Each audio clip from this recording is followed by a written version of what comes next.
这台空调的话，开机几分钟以后显示14啊，没有显示14之前的话呢，它的压缩机的话，外机压缩机是运行的啊。我们看一下是咋回事啊？14来了啊，话还没说完，14就出来了。老铁们近距离看一下14啊。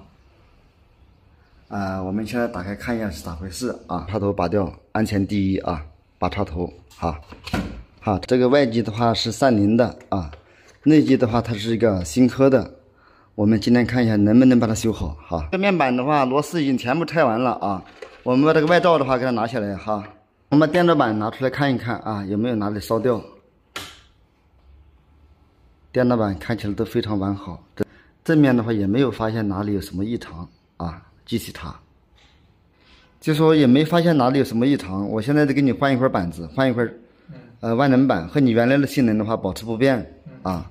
这个费用的话呢，一般收别人400块钱，你这边的话是350，质保1年。那个板子350啊。这个机子的话显示14啊，传感器所有接口全部都查了啊，也没发现板子有哪里损坏。现在的话，我们给它换一个万能板试一下，看能不能把问题解决啊。现在开始，我们现在用的板子呢，就是这个万能板给它换啊。我手里拿这个是呢，显示面板啊，管温传感器、环境温度传感器，遥控板。这个遥控板的话就配套更换，这个就是万能主板啊。它这个最大的优点呢是这个电容啊，可以插拔。我们这个空调的话，这个最容易损坏的也就是这个电容啊。它这个的话，以后更换的话就非常方便啊，拿电容一插一拔就可以了，就不用焊接啊。手里拿这个是一个1.2微发的电容啊，1.2的电容啊。这个插口的话就是这里啊，这个快插快拔式的啊。这个板子插口的话就已经全部插好了，我们现在准备上电试机啊。我们事先的话就是没插插口之前的话，我们已经把这显示面板啊。这个显示面板现在已经插好了啊，这里红色插口就是这个环境温度传感器也插好了，然后这个白色插口啊，然后这个电池装在我们现在要用的遥控板电池上面啊，电池的话给它装到这个里面来啊，装进去啊，装进去把盖板盖起来哈。上电试一下看它能不能工作，很有可能的话这个内风机的话反转或者不转，这个不要慌张，我们后面调整看看啊。开机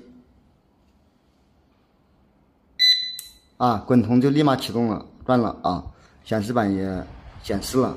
换的话摸的是冰凉的，非常冰凉，就证明的话这个压缩机的话已经启动了啊，就装回去啊。现在开始安装。这个电脑板的话现在已经塞回来了啊。现在的话我们把这个外盖装起来。这个大面罩的话已经装好了，现在开始上螺丝啊，插电源啊，听到滴响一声啊，我们再次开机啊，这个风的话已经吹出来了啊，这个百叶的话也会自动上下摆风。我们遥控板上显示的是调的是25度，为什么这个显示面板上显示是30度、31度？它这个31度呢是一个环境温度啊。你这个显示面板放哪里？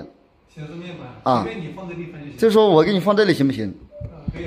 放这里那我就这个双面胶的话抠下来。可以。你放到你挑个地方放就行。双面胶撕下来啊，往这里一粘哈，再压一下，好，线的话塞回去一点，这就 OK 了。它这个遥控器温度再重新设一下设到22度，设到20度吧，设到20度啊。我们这个显示面板显示的也是20，那么稍等一会儿呢，它会显示30啊。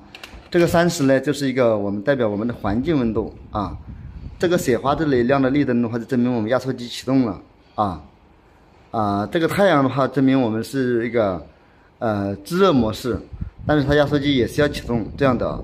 这个 A 下面的黑色呢是一个应急启动按钮，这个 WiFi 下面的黑色呢这是一个红外线，制冷效果也是杠杠的老板的话也非常满意。活还没干完，钱就到账了啊。这台空调显示啊，14故障代码啊，更换电脑板的话就算完成了啊，完美解决啊。